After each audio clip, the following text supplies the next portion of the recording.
প্রয়োজন মাত্র একটি উপকরণ, তবে সেই উপকরণটাতে রয়েছে vitamin A, vitamin C, vitamin D, calcium, fibre এবং অন্যান্য খনিজ উপাদান। ভিডিওটা শুরু করার আগে অবশ্যই আমার ফেসবুক পেজে একটা লাইক বা ফলো দিয়ে নেবেন। মিষ্টি আলু বা মোয়া আলু, আমাদের এখানে এটাকে মোয়া আলু বলে, আপনাদের ওখানে কি বলে অবশ্যই কমেন্টে জানাবেন। প্রথমে মিষ্টি আলুকে খুব সুন্দরভাবে ধুয়ে পরিষ্কার করে নিয়ে ছোট ছোট টুকরো করে নেব। এবার একটা কড়াইতে প্রয়োজন মতো পানি দিয়ে মিষ্টি আলু বা মোয়া আলুটাকে সেদ্ধর জন্য বসিয়ে দেব।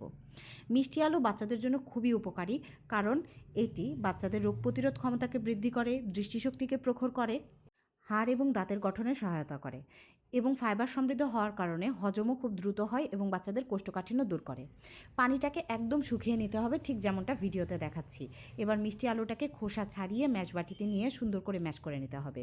ম্যাশ করার সময় একটু একটু করে ফুটন্ত গরম পানি ব্যবহার করতে হবে। অবশ্যই পানিটাকে খুব ভালোভাবে ফুটিয়ে নেবেন, কারণ বাচ্চাদের পানিবাহিত রোগ যেমন ডায়রিয়াটা অনেক বেশি হয়ে থাকে, তাই পানিটাকে জীবাণুমুক্ত করাটা খুবই গুরুত্বপূর্ণ। পানিটাকে ততটুকু মেশাবেন যতটুকু ঘনত্ব বা যতটুকু পাতলা খাবার আপনার বাচ্চা খেতে পারে। ব্যাস, রেডি হয়ে গেল মিষ্টি আলুর পিউরি।